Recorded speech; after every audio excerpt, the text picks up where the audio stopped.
Hare Krishna, Dandavat Pranam. It's not nice, huh? I can't tell if it's on. Is it? I think. It's on. Okay. Dandavat Pranam. Hare Krishna.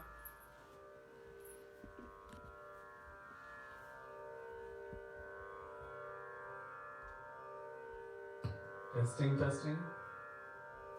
Yes, you're live.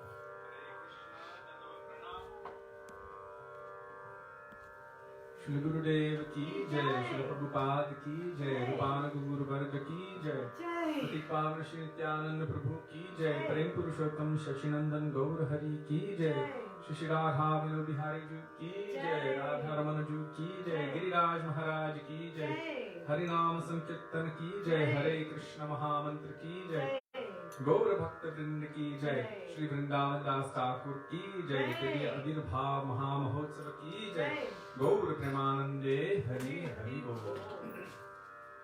So we will begin with Mangalacharan, page 1 in Shri Gaudiya Giti Gucha.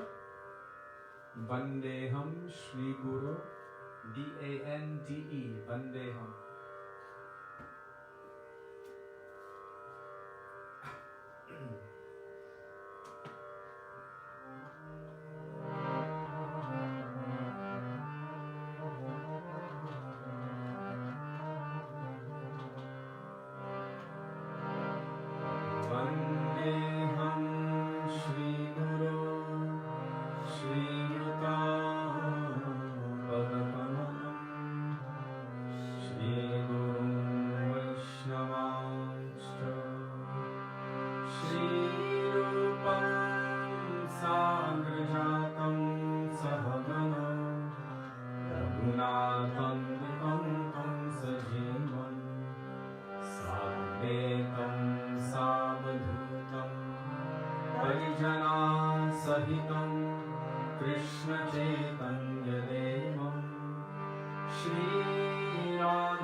Srimad Bhaktivedanta Narayan Nityanamine Shri Krishna Leela Katale Sudaksham Audaya Madhurya Gunashta Yuktam Brahmarinyam Purusham Mahantam Narayanam Tam Shirashan Namami Tridandinam Bhakta Shiromanim Shri Krishna Badam Jagataika Hridi Chaitanya Leelam Krita Sadasaram Narayanam Tam Sadatam Prapadye Namo Vishnupadaya Krishna Preshthaya Bhutale Srimate Bhaktivedanta Swami Nityanamine Namaste Saraswati Deve Gauravani Pracharine Nirdishesha Shunyavadi Paschatya Deshakarine Namo Vishnupadaya Gaura Preshthaya Bhutale Shri Srimad Bhakti Pragya Keshava Nityanamine Madhya-charitraya Svashritanam Chapaline Jiva Dukhe Sagataya Shri Nama Premadayine Namo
Swarupaya Rupanugambharayate Gauramirbhava Bhume Swam Nirjeshta Sajanapriya Vaishnava Sarvabhauma Shri Jagannathaya Te Namaha Manchakalpatarubhyascha Kripa Sindhubhyaeva Cha Patitanam Pavanebhyo Vaishnavebhyo Namo Namaha Namo Mahavadanyaya Krishna Prema Pradayate Krishnaya Krishna Chaitanya Namne Gauratvishe Namaha He Krishna Karuna Sindho Dinabandho Jagatpate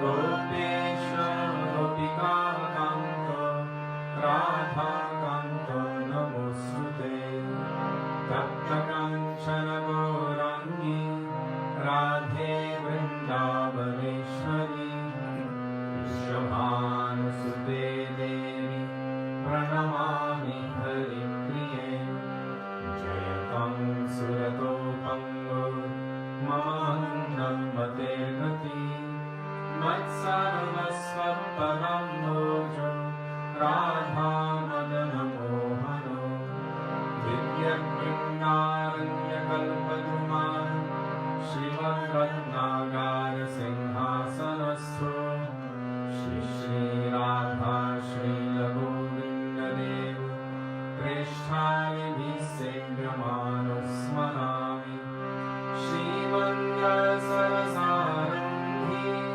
Vanshivattatta Prasthitaha Karshan Venusvane Gopi Gopinatha Shri Estunaha Vrindaye Tulasi Devyai Priyaye Keshavasya Cha Krishna Bhakti Prade Devi Satyavatai Namo Namaha Panchatattvatmakam Krishnam Bhaktarupasvarupakam Bhaktavataram Bhaktakyam Namami Bhakta Shaktikam Jai Shri Krishna Chaitanya Prabhu Nityananda Shri Advaita Gadadhar Srivasadi Gaura Bhakta Vrinda Cheto Darpanamarjanam Bhava Mahadavagni Nirvapanam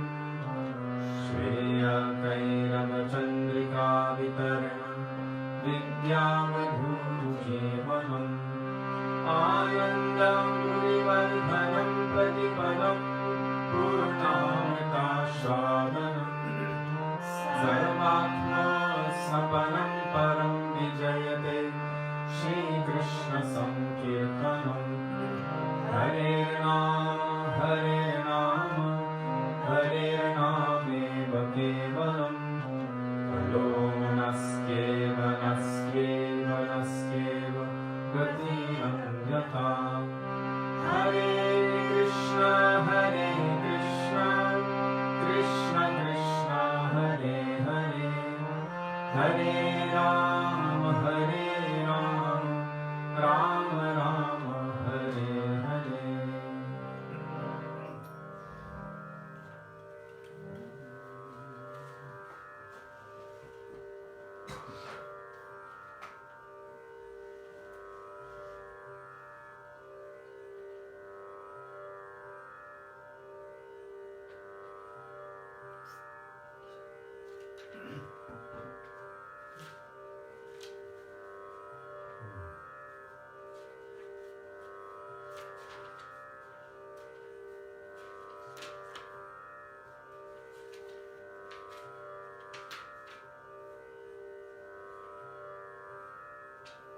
Gurudev Kabe Tava Karuna Prakasha, page 35.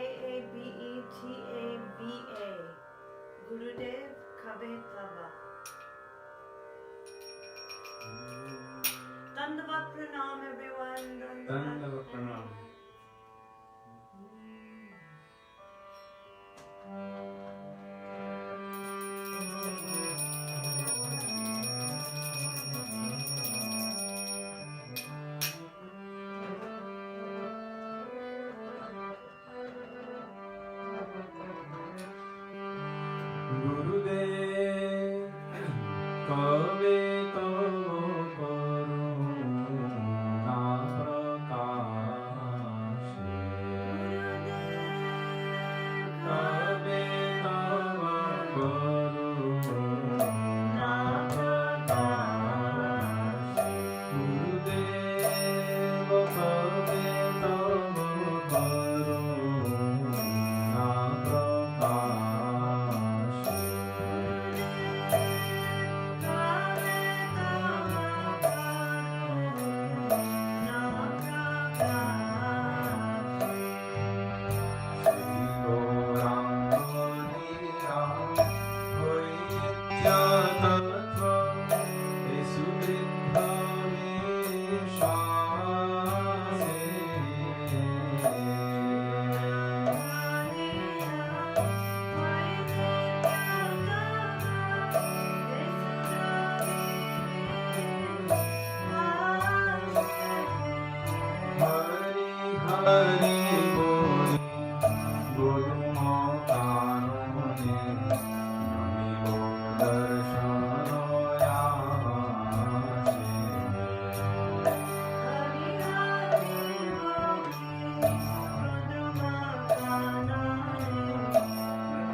Thakur Vaishnava Gana, Shri Narottam Das Thakur, page 43. Thakur Vaishnava Gana. Thakura, Vaishnava, Vaisnava, Gana, Gana. Sudevi, could you grab that?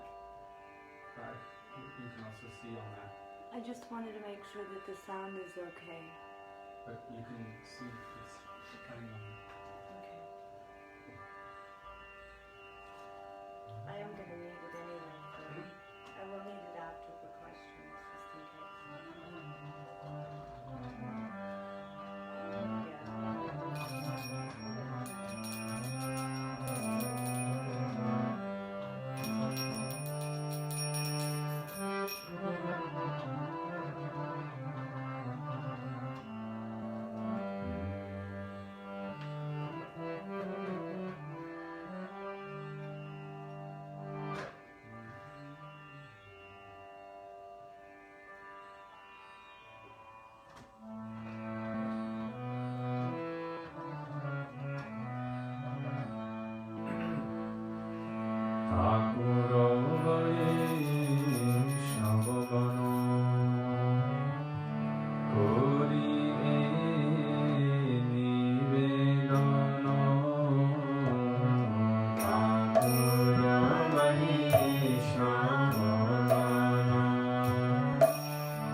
Today is the appearance anniversary celebration of.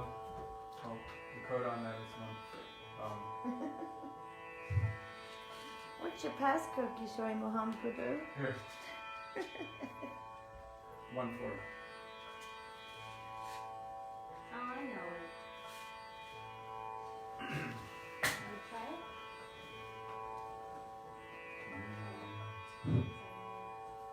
So as today is the appearance anniversary celebration of Sri Vrindavan Das Thakur, we will call out for the mercy of Sri Nityananda Prabhu in his words. So page 64, Jaya Jaya Nityananda Rohini Kumar.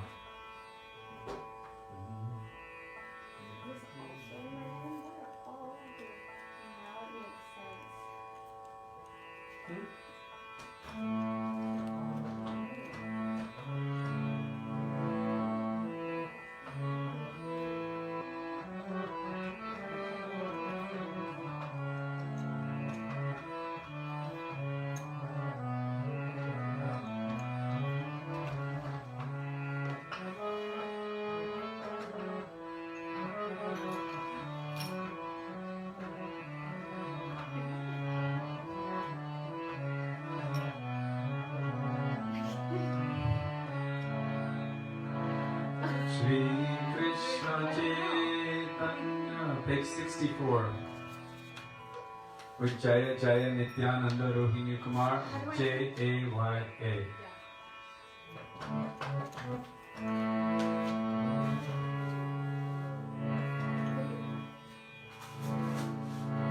Shri Krishna Chaitanya Prabhu Nityananda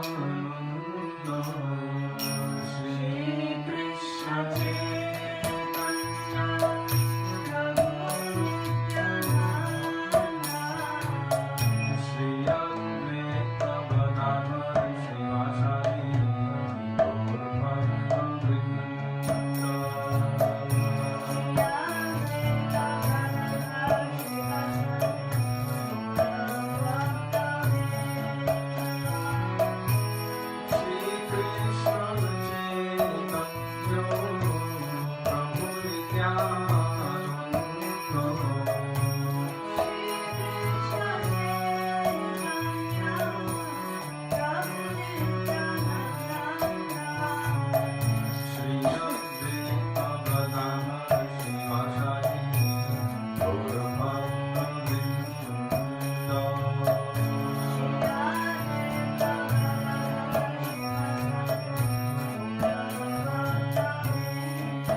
Sakhe Kalaya Goram Udaram. Page 340. Starts Sakhe Kalaya. 340? 340. 340. Okay.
Nandana Gaura Hari ki. Next one is Radha Jai Jai. No, Krishna. Okay. Krishna Deva. Jai Jai Sundar Nanda Kumar. Jai Jai Sundar Nanda Kumar. Starting with Jaya Jaya. What page? 344. 344. Please, not so low.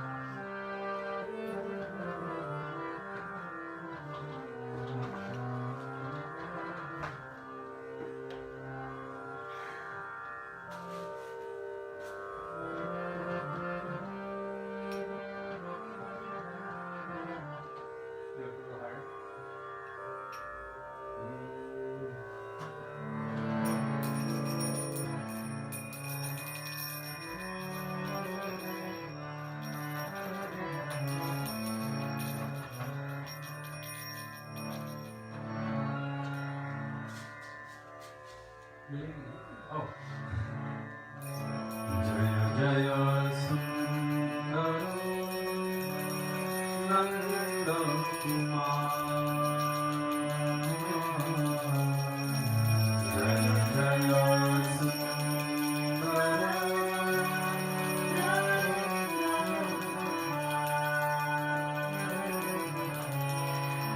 Jaya Jaya Sundar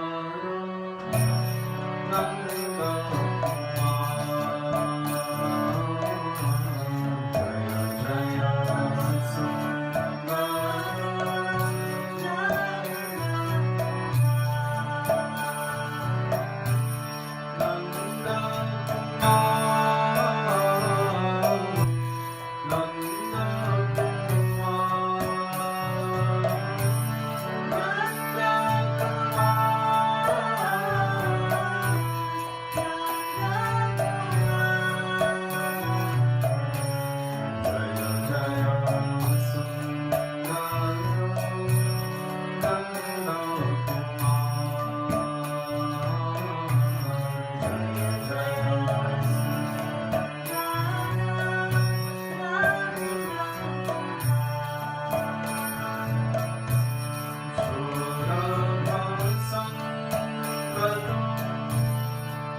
Are you sure? You did the last line, but not the first.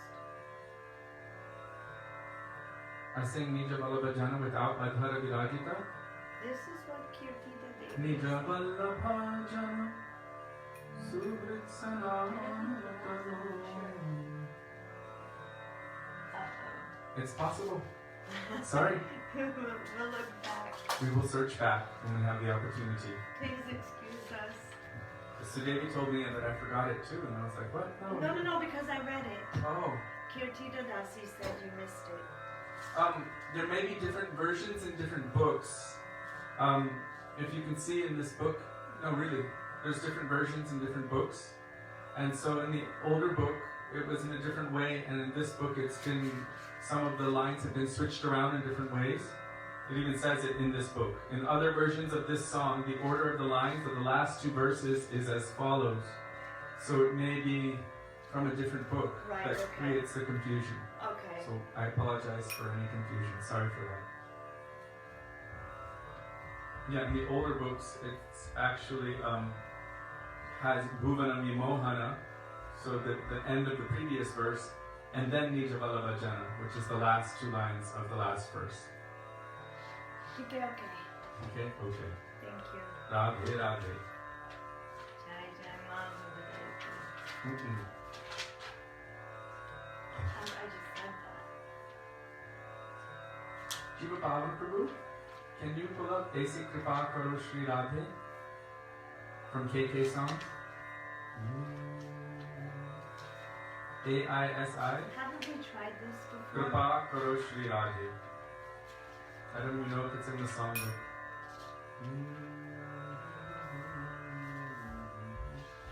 It's not in the song book, but I know it's in KK songs. He says Tike.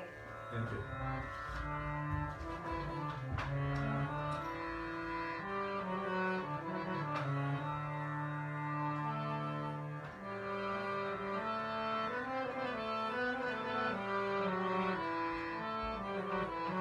Kirtita says yes, you are correct. She apologizes.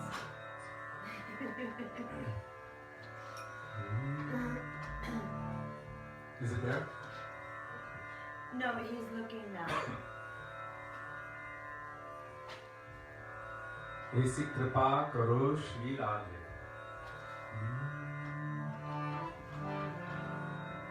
Okay, it's here. Thank you, Jiva Pavana Prabhu. Aisi Kripa Karo Shri Radhe. It's all on the faster one. Okay. Aisi Kripa Karo Shri Radhe. Niyo Vrindavan Gomas. Aisi Kripa Karo Shri Radhe. Niyo Vrindavan Gomas. Aisi Kripa Karo Shri Radhe. Niyo Vrindavan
Krishna Krishna Hare Hare Hare Ram Hare Ram Ram Ram Hare Hare Hare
Gurave Gaurachandraya Radhikaya Tadale Krishnaya Krishna Bhaktaya Tadbhaktaya Namo Namaha Ajnanatimirandhasya Jnananjana Shalakaya Chakshurunmilitam Yena Tasmai Shri Gurave Namaha Namo Vishnupadaya Radhikaya Priyatmane Shri Srimad Bhaktivedanta Narayani Namine Namo Vishnupadaya Krishna Preshtaya Bhutale Srimate Bhaktivedanta Swamini Namine Vanchakalpatarubhyascha Kripa Sindhubhya Evacha Patitanang Pavanebhyo Vaishnavebhyo Namo Namaha Shri Krishna Chaitanya Prabhu Nityananda Shri Advaita Gadadhar Shivasadi Gaura Bhakta Vrinda Hare Krishna Krishna Krishna Hare Hare Hare Rama Rama Rama Hare Hare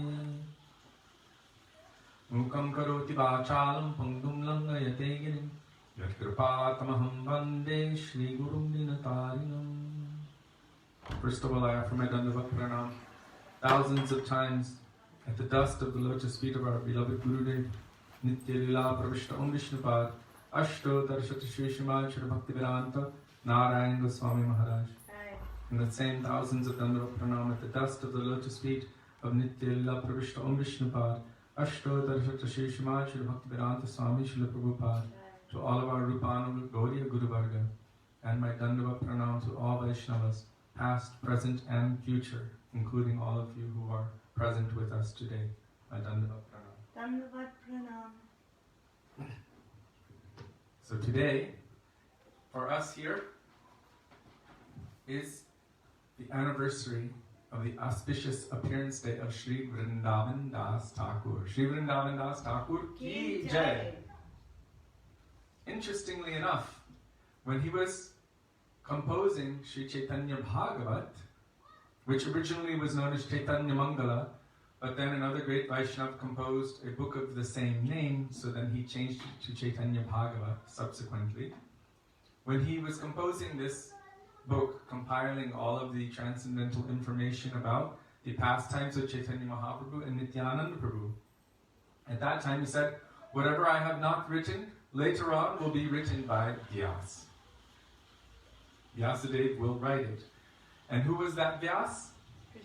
Sri Krishna Das Kaviraj Goswami. He wrote Adi Lila, Madhya Lila, Antya Lila of Sri Chaitanya Charita Amrita, the nectar of the glories of the qualities and pastimes of Sri Chaitanya Mahaprabhu.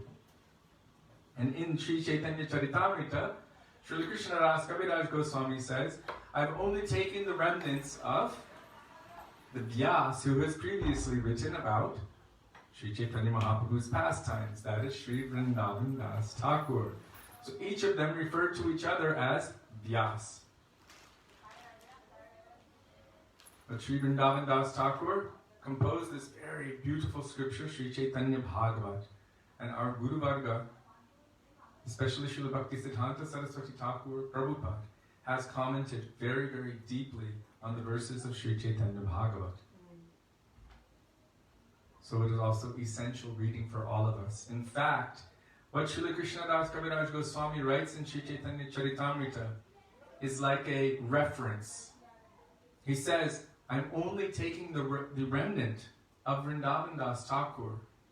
If you want the full mercy of Chaitanya Mahaprabhu, then you should read that first, and then read what I'm writing. I'm only filling in the gaps and taking the remnants, what's left over. I don't want to overstep my boundaries and write more than he did or include everything he already wrote. So he's also showing proper etiquette, honor, and respect in order that it wouldn't become too voluminous. So he is referencing us to Sri Vrindavan Das Thakur, who actually gave so many beautiful, sweet pastimes of Chaitanya Mahaprabhu. The pastimes of Jagai and Madai, you find those in Chaitanya Bhagavat. Also Haridas Thakur. Something is mentioned in Sri Chaitanya Charitamrita, but you can go much more deeply into them in Sri Chaitanya Bhagavat. So both of them are supplementing each other. But Srila Krishna Das Kaviraj Goswami sees that the book that I'm compiling, Sri Chaitanya Charitamrita, is a supplement of Sri Chaitanya Bhagavat. And so he gives a very lofty glorification, offering his pranam is obeisance in the dust of the lotus feet of Sri Vrindavan Das Thakur. How great is Sri Vrindavan Das Thakur? So Vrindavan Das Thakur was born from the womb of Srimati Narayani. Srimati Narayani, I can't remember what is told in Bhakti Ratnakar exactly, but she is the younger sister of one of Krishna's nursemaids in Goloka Vrindavan. And that younger sister would always take the remnants of Krishna. And so in Gaura Lila, she came as Narayani. As Narayani, she is the niece of Srivas Thakur. Srivas Thakur is well known as a member of the Panchatattva, Srivas Pandit. In his home, Chaitanya Mahaprabhu would engage in all-night kirtan. And it wasn't just any kirtan. It was special kirtan. Why? How do we know this? Because certain persons were not allowed in. In the general public kirtan, when he would go out and do Harinam Sankirtan in the streets, everyone was welcome. But inside was his own private bhajan, so to speak. And only certain personalities were allowed to be there. Otherwise, it could create a situation of rasabas. Our Gurudev Srila Bhaktivedanta Narayan Goswami Maharaj would frequently warn us, be careful not to reveal your bhajan in the public. It is like camphor. If you keep camphor sealed up, closed up, then it will remain there and the fragrance will be strong. But if you leave it out in the open, what will happen? It will evaporate and nothing will be left. So our Gurudev warned us, don't reveal your bhajan publicly. I remember someone asked us the other day, what is our daily sadhan routine? And in that connection, I know that Srila Bhaktivinoda Thakur has revealed his daily sadhan routine. Although he may not have done it publicly, still it was later on published publicly. But what one is doing internally in their own practice in connection with their Guru and Krishna is not necessarily for public dissemination. That is between themselves, Guru and Krishna. For some, Sri Guru has given the recommendation of chanting only 4 rounds, like Srila Bhaktivedanta Bharati Maharaj. There was one devotee who was chanting 16 rounds every day for 20 years, but without any attention to it. And when he received initiation from Srila Bhaktivedanta Bharati Maharaj, Maharaj told him, you should chant 4 rounds every day. And he said, but Maharaj, I'm chanting 16 rounds every day for 20 years. And Maharaj told him, I want you to concentrate. Just 4. But, he said, 4. Later on, when you are focused, then you can increase. So whenever our Gurudev would give us prescription at the time of initiation, for some he gave 16 rounds and increase from there. For others he gave 32 rounds and increase from there. For others he told 64 rounds. When I first met him, he said that he was chanting a minimum of 2 lakhs of Harinam every day. That's 128 rounds. It's a lot. That's a lot. Yes. So our Gurudev warned that we should not reveal our own bhajan publicly. But if there's something that we have received from Gurudev which he has given, which is inspirational, which touches our hearts, he told us personally, I want you to inspire on my behalf. And so we began really meditating on that. What does it mean to inspire on his behalf? Because he actually told us these words. I want you, when he was sending us to Los Angeles, he used these words. Whatever you've been doing around the world, I want you to take it to Los Angeles. I want you to breathe life into Los Angeles. And I looked up the word inspire, and the word inspire, according to the English definition, means to breathe life. At that time, because we were meditating on what Gurudev had ordered us to do, we realized that we had to find our inspiration so that we could share that inspiration. Like he said, what you know now, go and preach. What is moving here, then share that. So what is beneficial for us and beneficial for others, then we can share. But if there's something very deep, like any secret bhajan, like a Shiksha Guru would give to us, some personal deep thing. Let's say, not us, but anyone who has begun to awaken their Nitya Swarup as a maidservant of Srimati Radhika. What is their eternal name? How are they dressed? What is their particular seva? This is not something that you spill on the streets of Loy Bazaar. This is something that you hold very close, very intimate, very near and dear, and don't share it outwardly. Other things we can share outwardly. So Chaitanya Mahaprabhu was dancing in this kirtan in Sriva Sangam, and certain persons were not allowed in because he was experiencing very deep, personal, intimate emotions at that time, and only those who could support those feelings were allowed to be present at that time. So this is a very powerful lesson for us. So it is said that Srivas Thakur was told by Chaitanya Mahaprabhu not to worry about the Muslim invasion as they were coming and attacking, but Srivas made he manifested the doubt. Why I'm saying this is because Srivas is said to be the direct manifestation of Narada Muni, and he has complete conviction and nishta, complete dedication to the Lord, and he understands everything. But for us, he's showing some pastime. He's beginning to doubt. So Chaitanya Mahaprabhu wanted to prove to Srivas that he can take care of anything. This was at the time when Chaitanya Mahaprabhu was manifesting his Mahaprakash in Srila Sangam.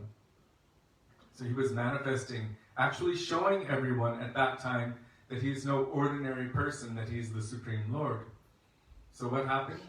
Chaitanya Mahaprabhu gave some Mahaprasad, his own Mahaprasad, to this very young 5-year-old girl, Narayani, and told her to chant and dance and pray. Immediately all Ashtasattvik bhavs manifested on her body. She began weeping, crying, rolling on the ground, and calling out the names of Krishna. When Srivas saw this, he realized it was awakened within him is Chaitanya Mahaprabhu, or this time, at that time he was known as Sachinandan Gaurahari, was no ordinary personality. And so he saw this. Now this same Narayani, when she grew up, when she was married, and she gave birth to Sri Vrindavan Das Thakur. And Sri Vrindavan Das Thakur was a manifestation of the mercy also of Sri Chaitanya Mahaprabhu. Srila Krishna Das Kaviraj Goswami exactly states that. Let me see if I can pull that up. How fast I can pull it up. 5, 4, 3, 2, 1. There it is. Okay.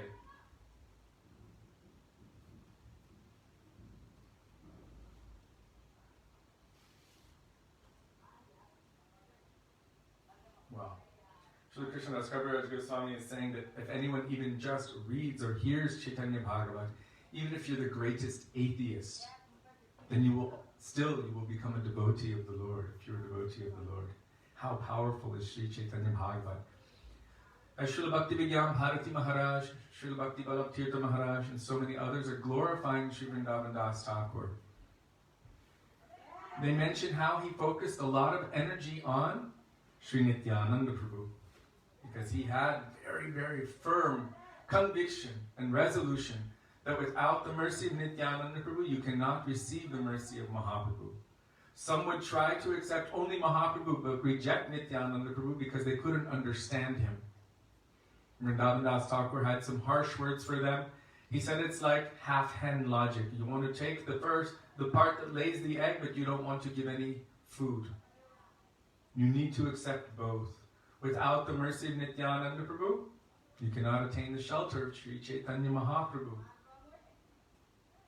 By the mercy of Nityananda Prabhu, Mahaprabhu will give you his mercy. And by the mercy of Nityananda Prabhu, you can attain the lotus feet of Sri Sri Radha and Krishna. Sri Narottam Das Thakur has written many beautiful prayers glorifying Sri Nityananda Prabhu in such a way. So Vrindavan Das Thakur spent a lot of energy also establishing this point because he wanted to really give mercy to the jivas. If he's only discussing the glories of Mahaprabhu but not telling us the path to receive those glories, then it would be also less merciful. So he was giving us that way by which we could attain the mercy of Chaitanya Mahaprabhu. And then he also recognized that some persons, their mood was not favorable to Nityananda Prabhu. And he said, anyone who accepts Chaitanya Mahaprabhu but rejects Nityananda Prabhu, I kick them in their heads. 3 times he said the same thing. He was warning against Vaisnava parad, and he was talking about kicking people in their heads. Some people had a tendency to criticize him for making these statements, but our Guru Varga have explained, what great mercy is this? Bhakta padaduli ar, bhakta padajal, bhakta bhukta avashesh etin mahabal. 3 extremely powerful substances are there. The first one that is mentioned, bhakta padaduli, the dust from the lotus feet of the pure devotees, is so extremely powerful. Right? Shuddha bhakata charanarenu bhajana anukul. It is extremely favorable for bhajan, to help us move forward in the path of loving devotion to Krishna. It is so attractive that even Krishna himself makes arrangements to receive that dust on his head. When Sudama came to Krishna's home, Krishna washed his feet and took that water on his head and placed it on the head of his queens. Krishna made the arrangement for the entire tilak pastime to happen, so he could take the dust from the lotus feet of the gopis and rub it all over his whole body. And that, what was remaining of that, was left for us. All Gaudiya Vaishnavas wear this gopi chandan, urdhva pundar tilak. Not only here, all over their bodies. How powerful is this substance? Chaitanya Mahaprabhu himself and all of his associates are also wearing this substance, tilak.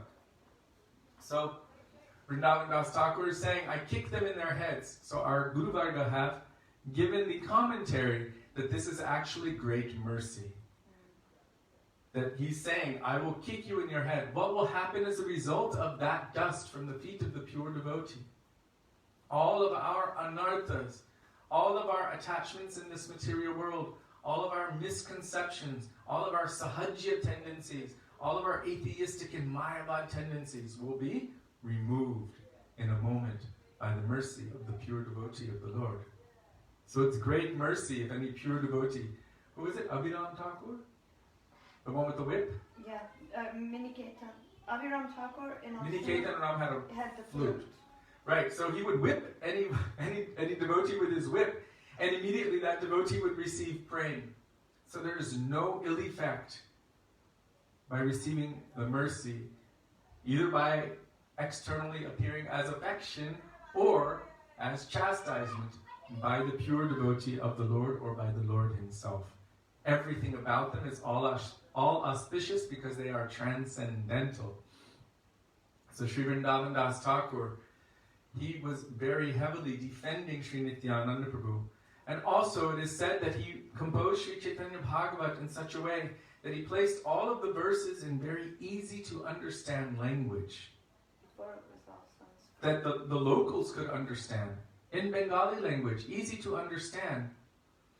Srila Bhaktisiddhanta Saraswati Prabhupada went back through Chaitanya Bhagavat and showed this verse is from here in the Puranas, this verse is from this place in Srimad Bhagavatam, this one is from here in the Vedas, and really highlighted the brilliance of Sri Vrindavan Das Thakur, that everything he wrote was verified and verifiable by Shastra, but he presented it in such a way that it could easily be digested. And one of his main subjects was about the glory of Vaishnavas and to be careful for Vaishnava aparad, especially when it comes to great personalities like Sri Nityananda Prabhu and Sri Advaita Acharya. Actually, they're not different from one another, but for pastime purposes, they have 2 different forms. And so they would joke with each other, mockingly joke, just like couples. Couples sometimes can say things to each other, or best friends. Have you ever seen best friends? They might see their best friend and think, wow, you look so beautiful today. But they don't tell them you look beautiful, they just think, I hate you. And the best friend knows, oh, that means they think I look beautiful. Right? So they understand each other's language, but someone else would say, hey, why are you doing this? You shouldn't treat them like that. They don't understand the depth of affection. What kind of communication is going on between these 2 personalities? and then they take sides and start offending one or the other. So Sri Vrindavan Das Thakur warns very heavily, be careful for this. When great personalities appear to contradict one another, we don't know what's going on deeper inside, and we might make grave mistakes. Even Srila Prabhupada warned his own disciples, I can say this about my God brothers, but you cannot, because they didn't understand what he was saying or what his purpose was. And so there's some external apparent discrepancy, but those who are extremely, extremely junior, they cannot understand these things. Then Vrindavan Das Thakur warns us, be very careful or I will kick you in your head.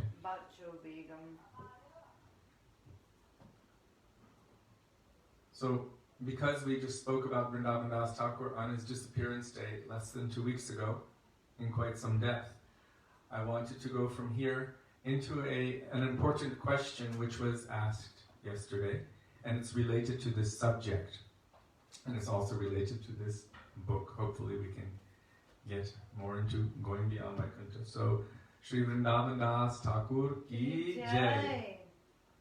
So the question was related to aparad and great personalities, or apparently great personalities.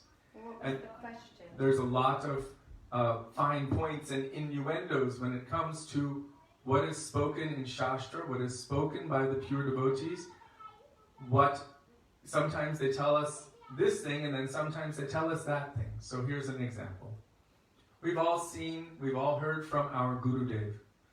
Never criticize anyone. Don't see the faults of anyone. Never hear anything about anyone. Mind your own business. Sri Guru will correct the faults of others.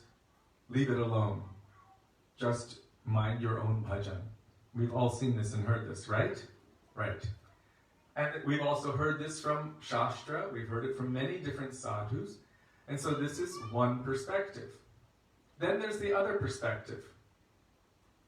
Don't associate with those persons who are going against the teachings of your Gurudev. Stay very far away from those animals. Don't associate with them. Those persons, if you associate with them, your bhakti, your inclination in bhakti will be destroyed. Be very far away. My dear sons and daughters, I beg you, don't associate with them. So now we've got two different ideas.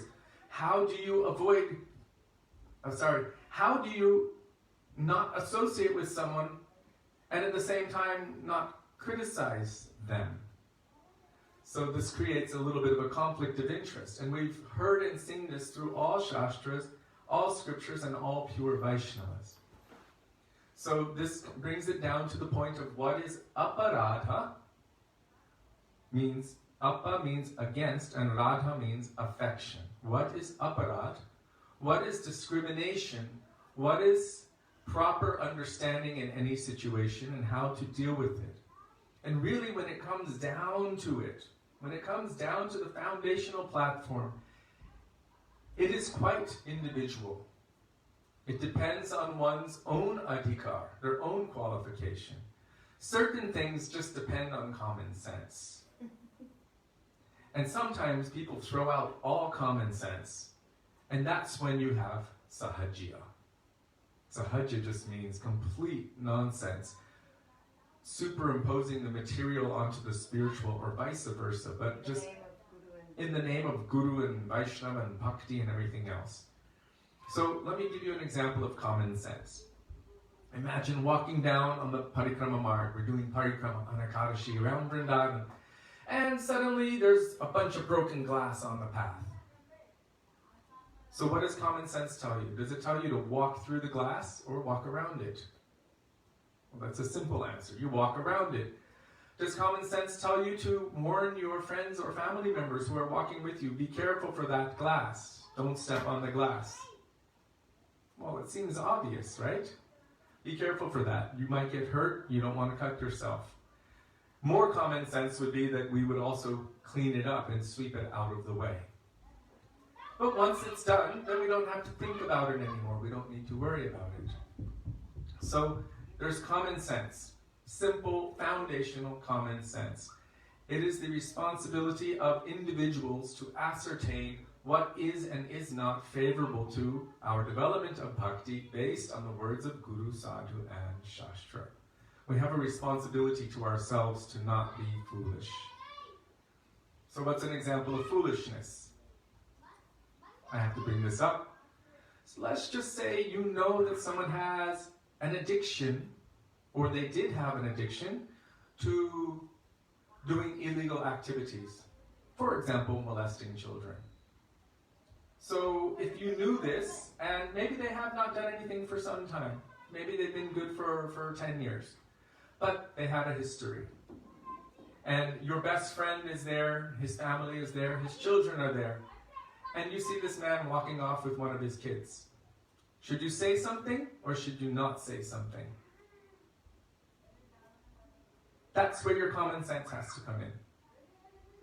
It doesn't mean that he's going to do anything, but the nice and the right thing to do, what would be favorable for your relationship with your best friend, what would be favorable and beneficial for those children, and what would be favorable to that person who had or has this addiction, would be to say something.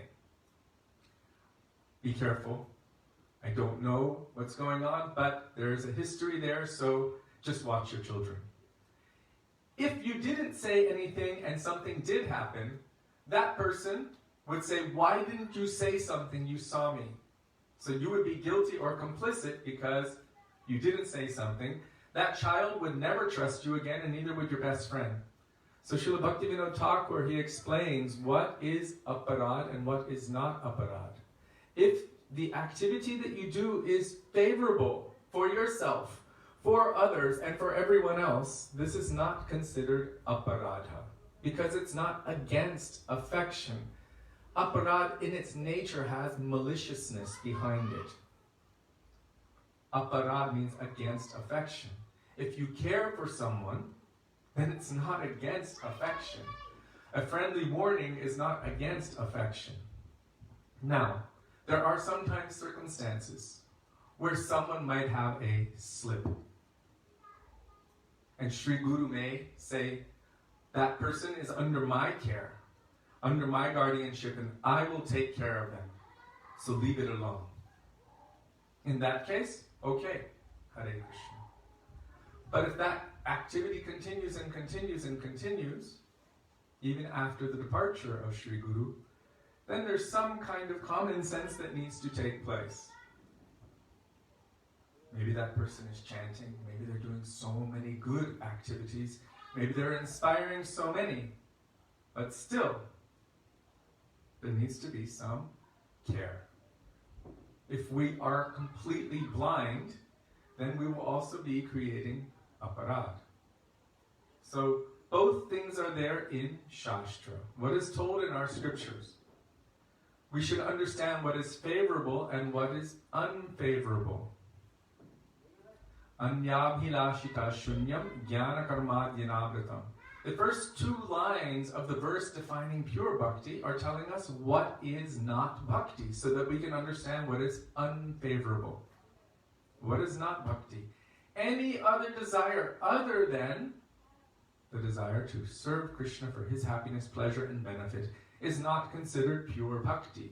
Pure bhakti is not mixed with desire for material things, material enjoyment, or even freedom from material suffering, merging into the effulgence of the form of the Lord, or any other thing, any other motivation.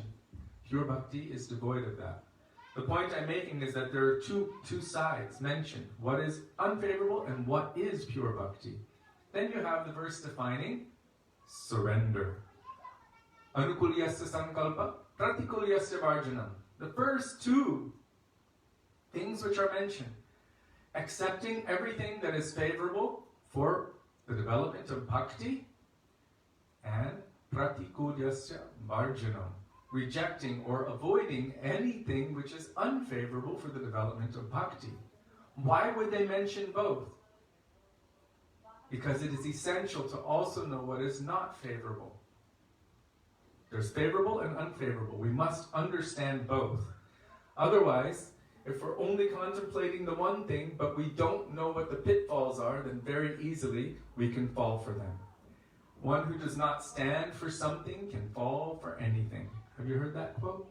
If you don't stand for something, you can fall for anything. And then we have Srila Rupa Goswami in Upadeshamrita. He's telling us, of course, the first verse of Nectar of Instruction is telling us the nature of someone who is qualified to accept disciples all over the world. And they must possess these certain qualities and characteristics. They must be able to control the urge to speak. That means they don't speak anything which is not related directly to Krishna. Vacho Vegam. They can control the urges of the mind. They control the urges of anger, the urges of the tongue, belly, and genitals. That person can make disciples all over the world. Who can control that? Who can control it? Only someone who has actually awakened a true higher taste, by which no lower taste will be able to present itself. If any lower taste even comes toward them, they would reject that, spit at it, and be detestful of it, because they are experiencing Purna Amrita Ashwadanam. They're tasting nectar at every step. Why would they want to taste vomit after that? Never. So that's why Krishna says in Bhagavad Gita, Api chet, even if by accident someone decides to stop drinking nectar and drinks vomit instead, what is the possibility of that? It is extremely, extremely remote. Like 1/10 trillionth of a possibility. Even if, apichet, but it might happen. Apichet suduracharo. Even if they commit the greatest sinful activity, but they are one pointed to me, bhajate mamananyapak, then they should still be considered sadhu. So a question was asked to Srila Bhaktivedanta Maharaj in this connection, and I'll come back to Upadeshamrita. What if someone is engaging all of their energy and time in doing kirtan and serving and preaching, doing so many good activities which are favorable for bhakti, but they also have these tendencies to do nonsense activities and toward those persons who are looking up toward them. So you're not speaking of householders, you're speaking of gurus or I'm speaking of a guru sannyasi right now. Okay. Srila Bhaktivedanta Maharaj said that it is our duty that if someone asks us, that we should let that person know of their character. At least that much. And then from that point, that person can make their own decision. We cannot control the wanderings of the living entities. The living entities have wandered since time without beginning. According to their desires, they have that freedom and independence. But we do have the possibility, the capacity of presenting a warning. This is what I've seen. This is what I've heard from a valid source, or 5 or 10 valid sources. You can make your choice. One devotee came to me once and he said, in the last year, 4 of my best friends have died. Prabhupada disciple. He said, I'm giving my heart in one location, but I'm a little bit afraid. I've heard this thing, I've heard this thing. Can you just let me know, have you heard this? Now, he said, I'm dying. I don't know when it's going to happen, but I'm dying. Please be honest with me, because I don't want to waste my time. So I was kind of like, I don't want to speak about anything. I don't want to say anything. But this person is coming to me with sincerity saying, I'm about to die. I could be next. Please be honest with me. I don't want to waste my time. I don't want to divert my attention. Please help me.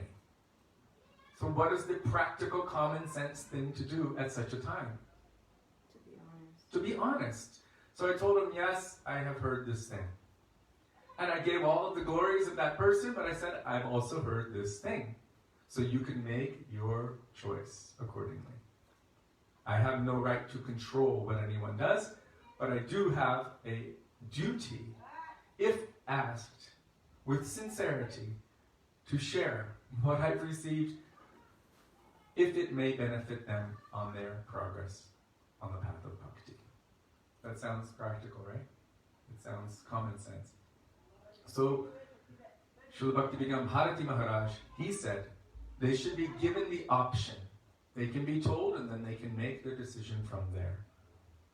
So, coming back to Srila Rupa Goswami in Upadeshamrita, the second verse states, Atyahara prayashascha prajalpo niyamagraha jana sangashchaloyam cha shadbir bhaktir vinashyati. If we're not supposed to see any of these things or know about them, then why would he even tell us about it? Why would Mahaprabhu say asat sanga tyaga? Why would Krishnadas Kaviraj say avoid dusanga? If we're not supposed to be able to recognize it, why would all of our gurus give us so many warnings about what is unfavorable to bhakti so that we can avoid it? We should be able to recognize it. The red flags should pop up. Don't go there. Don't do that. It's not favorable for me. So Rupa Goswami is saying, Atyahara. What is not favorable? Now we should apply it to ourselves also. Over-consuming. Prayasha.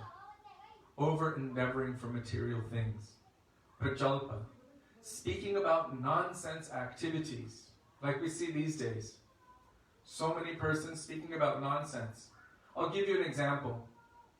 The news right now states that there's a massive cyclone, one of the biggest in history, going through the Bay of Bengal, right up into Calcutta, and it's going to go up right through, past Mayapur, Navadvip, and into Bangladesh. So I can choose to accept that, or I can say, you know what, all news is fake.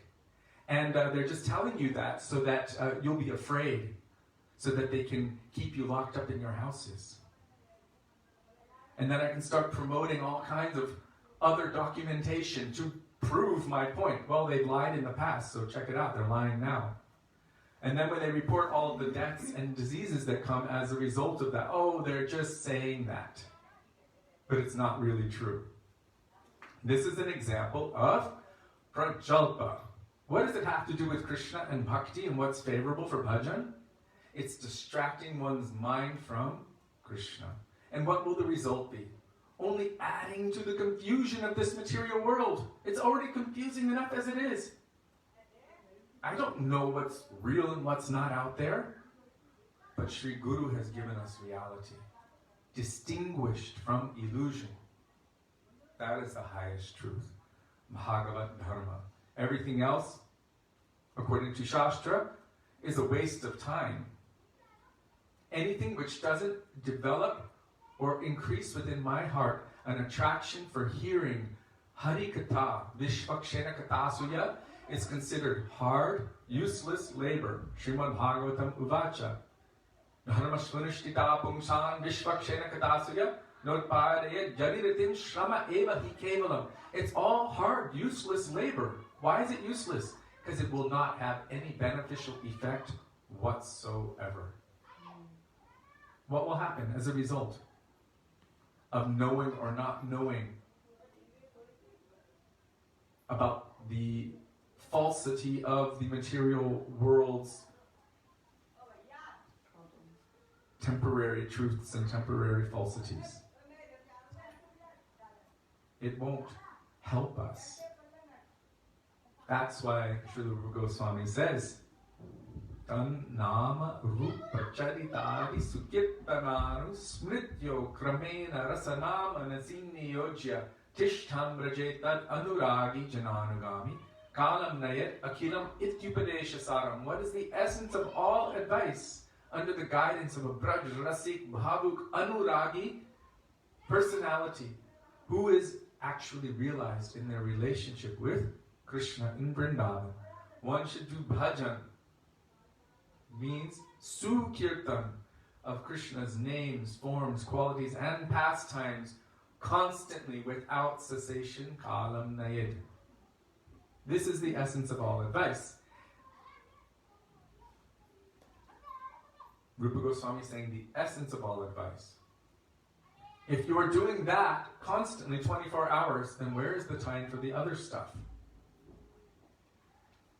And today I posted a quote from Srila Bhakti Rakshak Sridhar Maharaj. Someone shared it and I was very inspired by it, so I reshared it. And there he is saying, we don't know if we have another second. We should use every moment we have to endeavor for perfection. We don't know how much longer we have. So use every moment. Don't let 1 second go. So now we're coming back to Rupa Goswami. He's telling us, Atyahara prayashascha prajalpo. Prajalpa means I am choosing to let a lot of time go. I am engaging my mind in discussing all kinds of mundane things which are not concerning my bhakti. What concerns my bhakti? What association I take. Is this favorable for my development of bhakti or not? This concerns my bhakti. So it is important and essential to know. It's important and essential to know if the person I'm aspiring for to be my guru is actually a full-blown sahajya. This is essential for my bhakti. So it is important for me to know it. So Rupa Goswami is saying, Atyahara. For us, we should not overconsume. And that means also, my guru shouldn't overconsume material things through the medium of all the senses. Prayasha. One should not over-endeavor for material things. Prajalpa. Oh, it says prayasha cha. And so forth. Prajalpo. Discussing, talking about, contemplating nonsense things of this material world. Niyama agraha. Over-adherence or under-adherence to the rules and regulations of the scriptures. If you want to know more deeply about that, then you can go into the commentaries on Upadeshamrita. Janasangas, associating with worldly-minded persons. This means taking their association, their thoughts, consuming their ideals and their ideas, and absorbing your consciousness in that, by which we can and do forget about Krishna. Because absorption will bring your mind and heart to that place. So this is Jana Sangas. And that also means Gramya Katha. As Mahaprabhu said, Gramya Katha na shinibe. What does it mean? Don't hear Gramya Katha. Don't hear worldly talks. What people speak about in the bazaars about mundane subjects. Mahaprabhu says, don't hear about that. Nir aparada nam aloilo pai premadan. Always chanting Harinam without aparad. Glorifying Krishna's names, forms, qualities, and pastimes. Then prema will come. So then he says, Chalolyam cha, and greed for material things. Shadbir bhagir vinashyati.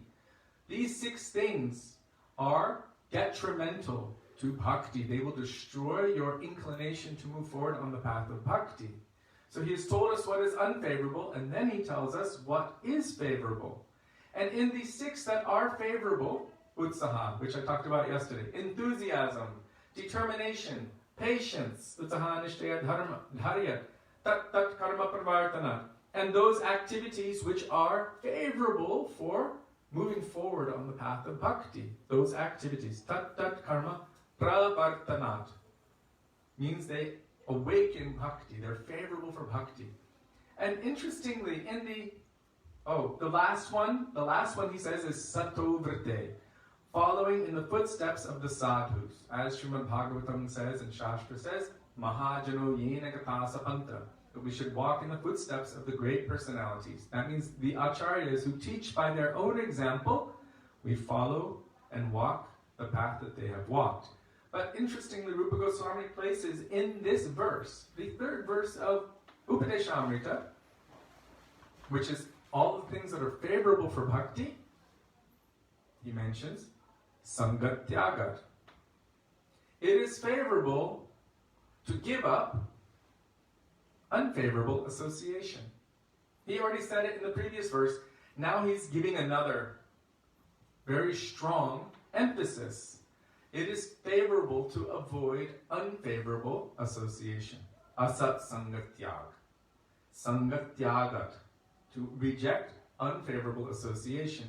That means, and all of our Guru Varga, all of our scriptures have also warned, it means that we must be also aware of the pitfalls? What is unfavorable for our bhakti?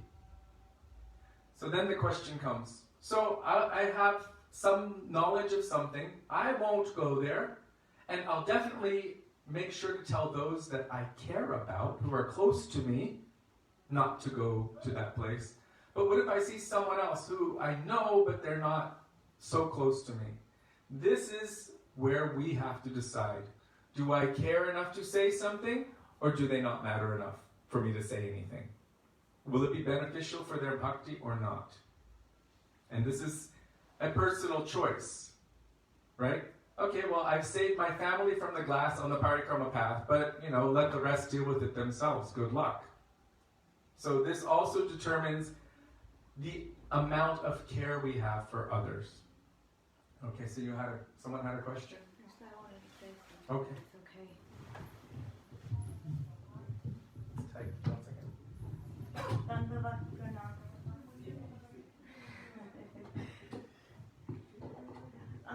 Shyam Prabhu is saying, my wife has a question. When referencing this verse, we see all acharyas living this verse. A devotee said to us, Srila Prabhupada overate, and Srila Gurudev also had a material desire to see the whales once. So, first of all, when it comes to speaking about the Vaishnavas, we need to be very, very careful. Especially if we're not speaking from experience. Like we would see so many wanting to cook for our Gurudev. And there would be so many devotees offering preparations to Madhav Maharaj, please give this to Gurudev, I made this to Gurudev. And Gurudev would make Sripad Madhav Maharaj would make a huge plate of prasad for Gurudev. It didn't mean he would take it all. There would be a lot left over. So the devotees would offer so many beautiful preparations to Srila Prabhupada. Sometimes you see pictures with him with like this mountain of rice and all kinds of preparations. But if you look at his physical form, it's a little bit hard to say that he was overeating. And accepting the affection of his disciples in their offerings, it's not necessarily that he wanted to go and to consume and to taste everything. He was accepting the affection of his sons and his daughters. And that is different than us running to Baskin and Robbins and trying to taste 24 flavors. 31. Well, see, I don't even know. But wanting to taste all the flavors, it's a little bit different. Accepting what mood in the heart their disciples have to give. I only know how to do this for you, Gurudev. Please accept my offering.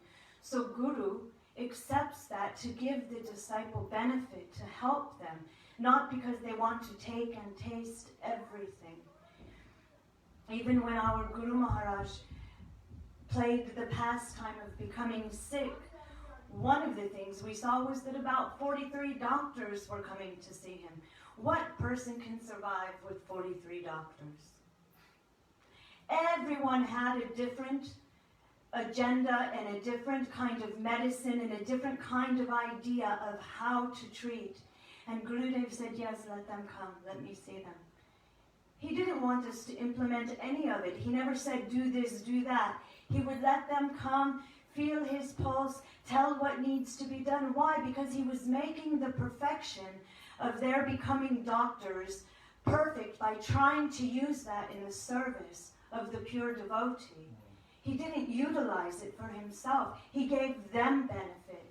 Oh, you want to try to help me? Yes, you should come. And he would give his time to them. But he would never say, do this, do that, we should change this or that. So the other thing was about Srila Gurudev wanting to see the whales. First I'll tell you about when he wanted to see the kangaroos. So one day in Australia, it is said that our Gurudev went and he asked, he heard about kangaroos, and he's like, I want to see a kangaroo. Do they have them in the zoo? And they said, yes. And he said, okay, take me to the zoo, I want to see. And some of the devotees told us they took their kids out of school the next day. We're going to the zoo with Gurudev. We're going to have a picnic. It's going to be a day. We're going to go. Everyone got tickets. They went to the zoo. And they're telling, Gurudev, over here are monkeys and here are snakes and this and that. Gurudev was like, please just show me the kangaroos. So they went to the kangaroos, and Gurudev was just watching and looking at them. And after he had watched them for some time, he left. And kids were crying, I want to see the monkeys. And Gurudev didn't go to enjoy the zoo. He wanted to see something. He was looking at them. What is a kangaroo? And then he began to use it in his preaching. What kind of guru don't you want? That kind of guru who has like a pocket where he sticks all of your wealth and takes all of your money, your wife, your house, punches you in the face and bounces away. So he used it, this kangaroo, for the service of Krishna.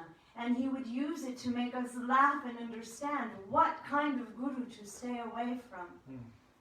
So one day we were with one devotee, and she was telling us, she was present, that one day our Gurudev wanted to go and see the whales. I think it was Hawaii.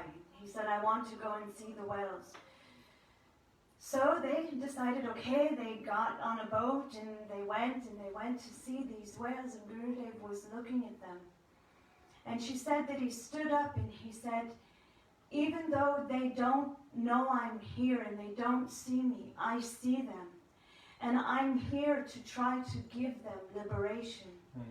And then he pointed to the seashore, very off in the distance, where everyone looked like little ants. And he said, and all of those jivas there, all of those persons on the seashore just standing and walking, they don't see me, but I see them. And I have also come to liberate them. And then they left. And she said about 2 to 3 weeks later, there was a spill, some kind of a chemical spill, and those 50 whales, something like that, they had died. And so what we think is, with our material minds, oh, Gurudev wants to go to the zoo to see the kangaroos. So let's make a day of it. Let's have fun. Let's enjoy. And Gurudev heard, guru. What's a kangaroo? And he wanted to be able to understand it. And then he utilized it in the service of Krishna, in the service of making us understand very clearly these things. When we are trying to make progress on the path of bhakti, Srila Bhakti Rakshak Sridhar Maharaj says that progress means selection and elimination, and there is no end to progress.